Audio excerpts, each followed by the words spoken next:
안녕하십니까. 영화평론가 정신현입니다. 영화수다 톡톡진의 두 번째 토크 시작하도록 하겠습니다. 자, 평론가님들 안녕하십니까? 네, 안녕하세요. 자, 오늘의 주제는요, 가옥부의 아내, 그 오토의 외도에 관한 내용입니다. 가옥부는 아내 오토의 외도를 알고, 사랑해서 이제 증오로 변하게 됩니다. 그렇다면, 가옥부의 그 감정이 단지 증오일 뿐인가? 아니면 또 다른 의미가 있는 것일까? 말하자면 사랑의 다른 방식? 예. 자, 먼저, 지성 평론가님. 예. 어떻게 봐야 될까요? 네. 저는 그 증오라는 그 말을 쓰셨는데, 이 증오라는 게, 과연 순수한 증오라는 게 있을까? 이런 의구심을 좀 갖고 봤습니다. 그랬을 때, 그 가옥구가 오토를 통해서, 그러니까 어떻게 보면 배신감을 느끼는 거는 사실이겠지만, 그것을 증오라고만 할 수 있을까라는 생각을 좀 해봤고요. 네. 그건 한편으로는 증오 감정 안에 사랑의 감정이 가장 강하게 등록되어 있는 것이 인지상정이기 때문에 그것을 가오쿠가 증오 안에 스며 있는 사랑의 감정을 어떻게 보면 소독시키는 과정에 자신만의 이야기를 펼쳐나가고 있는 게 아닌가 이런 생각을 좀 해봤습니다. 소독시키는 과정. 어렵습니다. 사랑을 소독시킨다. 그러니까 지금 좀, 확실히 증오도 아니고, 어떻게 보면. 네. 또 사랑도 아니고, 그렇다고. 그렇죠. 좀 애매하네요.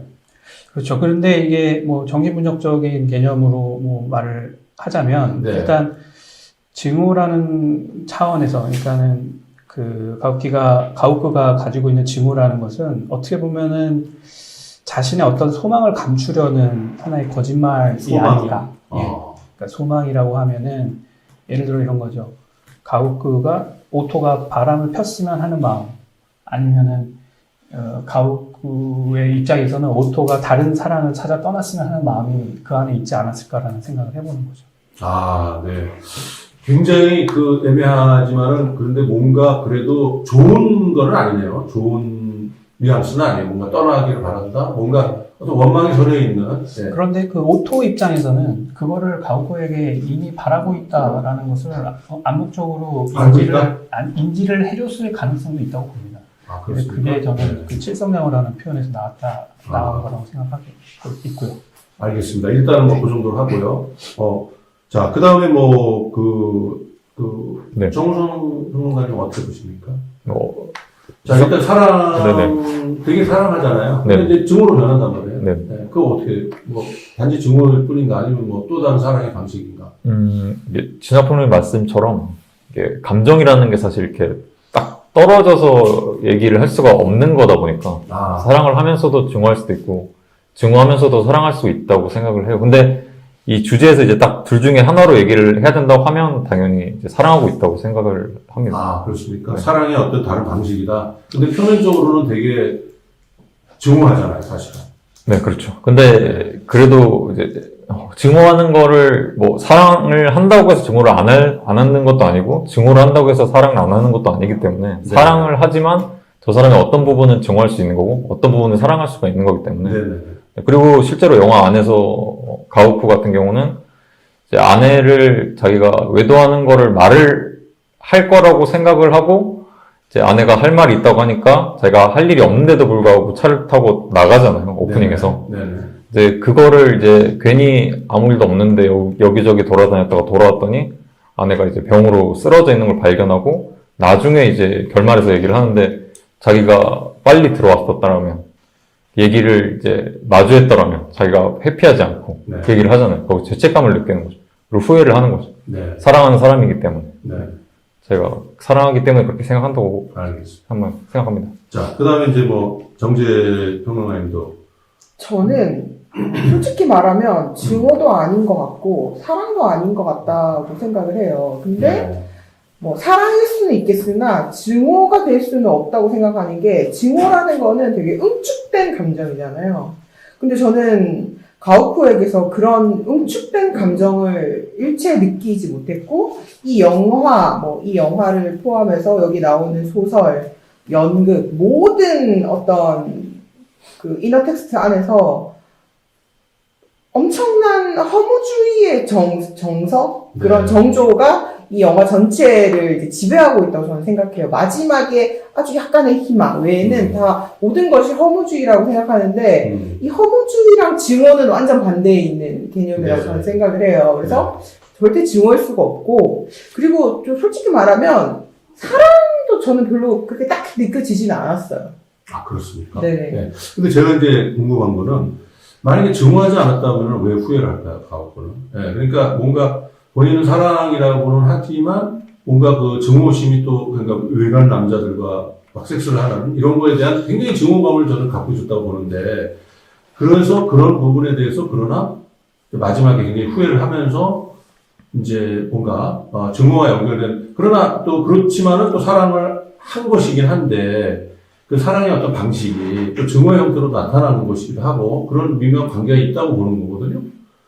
그런데 그 부분에서는 어떻게 생각하세요? 만약에 증오하지 않았다면 본인이 그렇게까지 후회할 건 아니지 않습니까? 죄송합니다. 그렇죠. 그냥 증오, 그러니까 저는 이 칠성장어 이야기가 거기 결국은 중요한- 치성장어 얘기를 네, 그게 해야 들어가야 되는군요. 해야 되는데, 네. 그러니까 그런 이제 오토가 그 가옥구나 혹은 네. 다른 남자의 와의 정사를 버리고 나서 만들어낸 이야기 속에서 나오는 여자의 전생이죠. 네, 전생의 네, 이야기. 전생의 이제 실성장어였다. 였다고 본인이 주장하는 네, 데 네. 그 얘기가 어떤 의미가 같습니까? 저는 그러니까 그게 그 오토가 그러니까 가오쿠가 자신의 그 외도를 눈치챘다라고 그 영화 속에서 어떤 순간이 포착되는 게 있었는데 그게 결국에 오토가 그러니까 가옥구가 눈치챘다는 자신의- 걸 자신이- 눈치챘다. 네. 자신이 외도를 하고 있다는 걸 눈치챘다는 그 순간을 제가 캐치한 게 있었는데 그게 네. 뭐 어떤 때였냐면 그러니까 오토와 가옥구와의 그 관계 속에서는 가옥구가 소위 말해서 오토가 상위 체의를 하지 않았었던 것 같다는 느낌을 받았어요. 근데 그때 이후로 그러니까 어떤 순간 그러니까 가옥구가 오토의 외도를 목격한 이후에 그 오토의 상위 체의가 일어나게 됐다라는 거죠. 그때 오토가 느끼기에는 이 체의를 하게 된 이유가 이 사람이 내가 이 체의를 하는 걸 본 게 아닐까라는 생각을 하게끔 만드는 그 순간이 있었고, 그 다음에 그 상위 체의를 하고 있는 그 관계 속에 그 메타포가 바로 칠성장어의 모습을 띠고 있었다고 보여요. 실성장어가 보면은 어떻게 묘사가 되냐면은 이 턱이 없어가지고 네. 뭐 이렇게 빨판이 있어서 빨판을 바닥에다가 이렇게 네. 깔고 아래서 위를 쳐다보면 위가 뭐 살랑살랑 뭐 물결이 지나가고 햇살이 그런 것들을 이렇게 감상하는 그런 부분을 이렇게 강조하는 표현을 썼거든요. 그렇죠. 그게 성행위랑 정확히 일치하거든요. 아, 그 상위 체의의 성행위와 정확히 일치하기 때문에 탁월한 해석이 있습니다. 그 메타포가 있고 이제 그것을 이제 직감적으로 가오코가 이제 그런 체의를 즐기지 않았는데 오토와의 관계 속에서 그게 일어나는 걸 보고 이 사람이 나의 외도를 내가 상위 체의를 하는 걸 어떻게든 눈치챈 게 아닐까. 외도까지는 아니지만 네. 그런 변화를 체감한 어떤 근데 그게 이제 지금 아까 우리가 이제 토론하고자 하는 핵심인 그 사랑과 증오의 관계 네. 어떻게 연결이 되는 그게 건가요? 저는 그래서 사랑과 증오, 후회라는 것보다는 이게 배려가 아닐까라는 생각이 들었어요. 그러니까 오토에 대한 배려, 그리고 오토는 또 가옥기에 대한 배려. 그러니까 성적인 관계 속에서의 배려라는 것이 새로운 감정으로 등장할 수 있을 거라고 이 감독이 생각하고 있는 게 아닌가라는 네. 생각이 했습니다. 지금 말씀 이제 배려라는 말을 했는데 네. 결국은 가옥구가 그러면 후회하는 어떤 그 네. 핵심적인 어떤 부분도 그 안에 오토에 대한 배려 이런 부분에 대한 배려심의 결여 이런 것을 후회하는 거라고 보는 건가요? 그러면? 제 생각에는 일단 보충해서 얘기를 하면 눈치챈 거는 사실 영화 오프닝 보면 이제 가오쿠가 외도 장면을 보고 그 다음에 둘이 이제 네. 네, 정사 장면에서 맞아요. 이렇게 눈치를 챘다는 걸 거의 알려주는 게 이제 오토가 이제 오르가즘을 느끼면서 하는 이야기의 이제 내용이 자기가 이제 방에 혼자 있을 때 누군가 들어온다. 그러니까 바로 직전에 했던 씬에서 가오쿠가 들어오는 거를 마치 알고 얘기하는 것처럼 이미 이야기를 만들거든요. 네. 그러고 나서 이제 가오쿠의 리액션이 그 얘기를 듣고 나서 이제 부감샷으로 이렇게 머리를 이렇게 저희가 감싸는 장면이 알고 있구나. 네. 자기가 들어왔다는 사실을 오토가 알고 있구나. 네. 이걸 깨닫는 이제 리액션이 딱 들어가 있거든요. 근데 그러고 나서 이제 뒤에 오토가 하고 싶은 말이 있다고 했을 때 가오쿠는 알았겠죠. 네. 외도 사실을 나한테 얘기하겠구나. 그러니까 그거를 회피했고 그 회피한 걸 통해서 이제 오토가 죽었기 때문에 내가 저 사람을 사랑합니까? 이 사랑이 깨지는 게 싫기 때문에 회피했다는 사실을 후회하는 거죠. 네, 그걸 후회하는 거지 뭐 다른 걸 후회하는 거라고 저는 생각하진 않습니다. 정재님 뭐 할 이야기가 너무 많은데 이걸 어떻게 정리해야 될지 잘 모르겠어요. 네. 근데 이제 그 칠성장어 이야기 하기 전에 이 영화가 섹스로 시작하잖아요. 네, 그렇죠. 밑도 끝도 없이 사실 네. 시작하네요. 네, 뭔지 사실 잘 모르는 사람 많아요. 네. 섹스보다는 이야기로 시작한다고 보는 게 많아요. 네. 저도 그렇게 생각해요. 그러니까 여기에서 섹스인데 동시에 그건 이야기로 시작하는 것이다. 네, 섹스가 굉장히 많이 나오는데 저는 이렇게도 전혀 야하지 않았어요. 모든 그 섹스 배드신들이 야하지 않고 욕망을 불러일으키지 않고 오히려 너무 현실적이라고 해야 되나? 건조하다고 느끼는. 건조하다고 할 수도 있는데 이게 너무 그냥 그 판타지가 전혀 없는 섹스였기 때문에 욕망이 불러일으키지 않고 오히려 뭐라고 해야 되지? 네. 내가 옆에서 근데 있는 느낌? 아까 이제 그 부분, 그러니까 이 이야기의 그 전개 방식이 굉장히 독특한 건 사실이에요. 그러니까 네네. 섹스로 시작하는 밑도 끝도 없는, 근데 이야기가 시작이 되는 거죠. 근데 그 바로 밑도 끝도 없는 이야기가 바로 영화 속에서 그 이야기 속의 이야기? 뭐 이런 네네. 것들을 활용하는 방식? 이렇게 본다면, 네. 정우성 전문가님은 그게 왜 중요한지, 이 영화를 끌어가는 데 있어서, 왜 그 오토의 그 이야기들이 중요하게 작용했는지. 뭐, 다른 영화들도 마찬가지지만, 이제 영화는 보통, 이제, 레이어를 쌓습니다. 네. 은유를 통해서. 네, 알레고리를 쌓고 하는데, 그럴 때 보통 이야기 속에 이야기를 활용을 하거나, 아니면 어떤 대상이나 물건에 이제 은유적으로 표현을 하는데 메타포로 가지고. 네. 근데, 이, 하마구치 류즈케의 특징 중에 하나가, 그런 이야기 속의 이야기 안에 어떤 다른 영화나 아니면 연극이나 이런 예술들을 이제 삽입해서 이제 레이어를 쌓는 걸 많이 하는데 좀 과도한 방식으로 해서 의도적으로 이 픽션이 현실과의 어떤 관계를 맺고 있는지를 알려주기 위해서 네. 그런 걸 많이 한다고 생각을 합니다. 네. 그래서 결국은 뭐 이 영화에서 아까 칠성장어 얘기했지만은 네. 결국에 오토의 어떻게 보면 이제 모티프인 것인데 네. 아까 뭐 지성학생이 충분히 설명을 해주셨던 것 같고 거기에 대해서는 대부분 이제 동의를 하시는 것 같은데 또 뭐 그래서 이게 어떻게 보면은 이제 좀 마무리를 한다면은 이 증오와 그 사랑의 관계로 이 이야기를 이렇게 풀어본다 그러면은 그죠? 네, 풀어본다 그러면은 결국은 오토의 그리고 이야기가 칠성장어를 포함해서 칠성장어 과거 전생 칠성장어는 그러니까 자신의 어떤 상태를 나타내는 거겠죠. 저는 그렇게 생각해요. 자신의 상태를 나타내기도 하지만 네. 영화 전체적으로 봤을 때 이 삶에서 고통을 받고 버티는 사람들을 전체 다 은유한다고 네. 보기도 해도 될 것 네. 같습니다. 뭐 네. 미사키도 마찬가지고, 네. 저 주인공인 가오쿠도 마찬가지고. 네. 하나 더 말하자면 그 칠성장어의 특징 중에 하나가 기생하는 측면이 있다는 거거든요. 그래서 저는 그 기생의 의미도 있다고 보는데 그 기생이 이제 어떻게 보면 나쁜 의미가 아니라 인간의 삶이라는 건 어쨌든 간에 기생의 의미를 가져야 되는 게 아닌가라는 것을 감독이 말하고 있지 않은 게 그 아닌가. 영화에서 그 이야기 네, 지상학생이 조금 잘못 이해하고 있으신 것 같은데 왜요? 네. 뭐가요? 그게 칠성장어의 특징이 아니라 칠성장어는 원래 기생하는 맞아. 장어인 네네. 거예요. 근데 장어의 많은 종류 중에서 네, 칠성장어는 칠성장어는 원래 장어다. 기생하는 장어인데 네네. 여자의 전생이었던 칠생장어는 나는 기생하지 않을 거야. 바닥에. 그래서 네. 다른 생선은 기생하지 않고 바닥에 이끼를 긁어 먹으면서 말라 죽는, 굶어 죽는 거예요. 자, 그럼 네, 뭐 그러니까 이에 대해서 지상학 이거를 평론가님이 욕망의 어떤 패배? 생물로 네.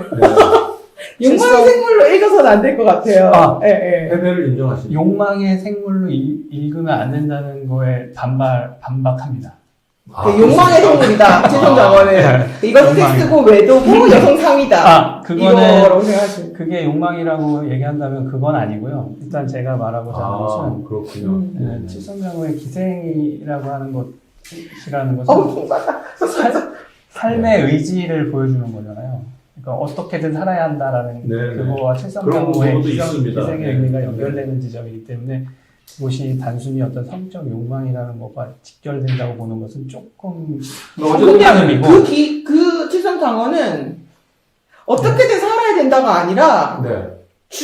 자기가 선택해서 죽는 거예요. 나는 살아갈 것이가 아니라 내가 사는 것보다 남이 기생하는 것이 더 싫기 때문에 내가 죽더라도 나는 기생하지 않겠다라는 거잖아요. 네. 그거는 어쨌든 뭐 논란이 됩니다. 어쨌든 뭐 이게 강박증적인 기생- 태도는 예, 이제 그렇죠. 그럴 수 있죠. 아직 보관하시죠. 네. 일단 두 분의 의견은 충분히 이제 팽팽하게 이렇게 승복이 안 되는군요, 서로. 어쨌든 맞습니다. 두 분의 해석이 가능하고 저도 이제 조금 인상적으로 생각합니다. 칠성자가 되게 중요한 메타포라는 생각이 들어요. 그러니까 오토가 결국 처한 어떤 상황인데 그거를 조금 이제 아까 저도 그 정우성 평론가에 좀 동의하는 게 저는 이제 그 소설을 읽어봤는데, 이거는 세헤라자드라는 그 단편 소설에 있는 거를 그대로 갖다가 오토에다 붙였더라고요.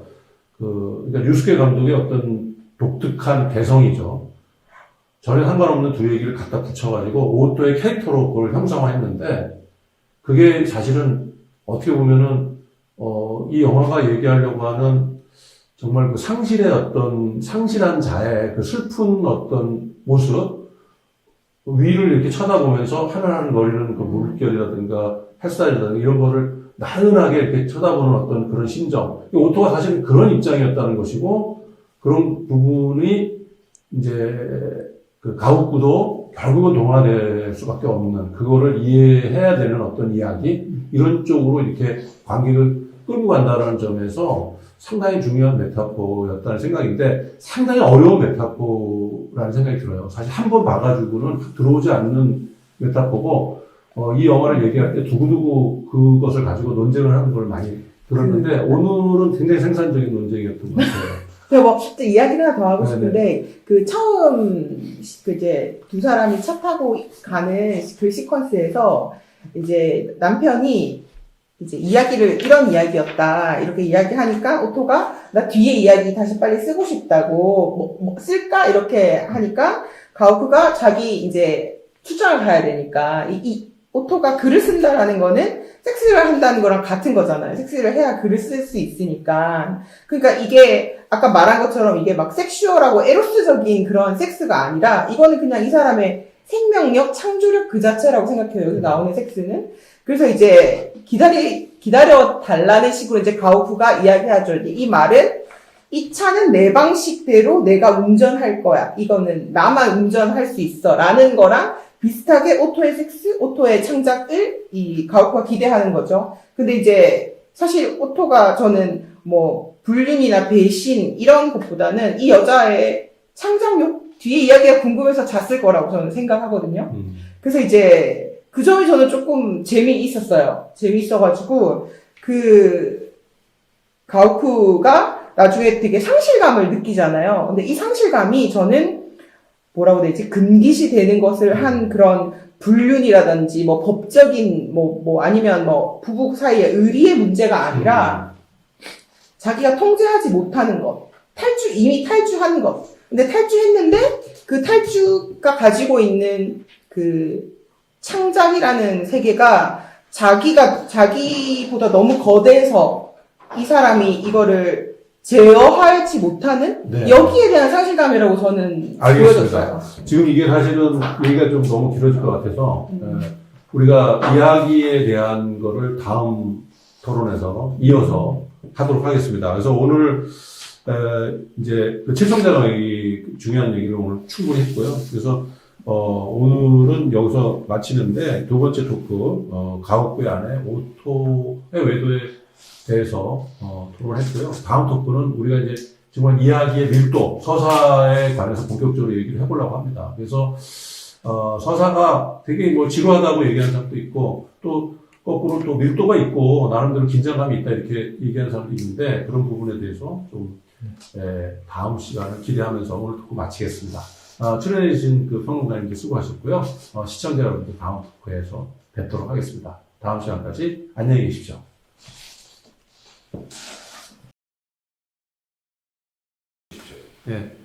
네, 그리고 시청자 여러분, 좋아요, 구독, 댓글 많이 달아주시기 바랍니다. 감사합니다.